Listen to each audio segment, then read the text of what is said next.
श्रियकान्ताय कल्याणनिधये निधयेतिनाम् श्रीवेङ्कटनिवासाय श्रीनिवासाय मङ्गलम्।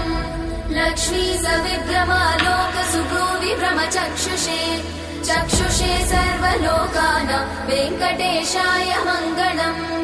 श्रीवेङ्कटाद्रिशृङ्गाग्रमङ्गलाभरणाङ्ग्रये मङ्गलानां निवासाय श्रीनिवासाय मङ्गलम्। सर्वावयव सौन्दर्य सम्पदा सर्वचेतसां सदा सम्मोहनायास्तु वेङ्कटेशाय मङ्गलम्। नित्याय निरवध्याय सत्यानन्दचिदात्मने सर्वान्तरात्मने श्रीमद् वेङ्कटेशाय मङ्गलम्। स्वतः सर्वविदे सर्वशक्तये सर्वशेषिने सुलभाय सुशीलाय वेङ्कटेशाय मङ्गलम्।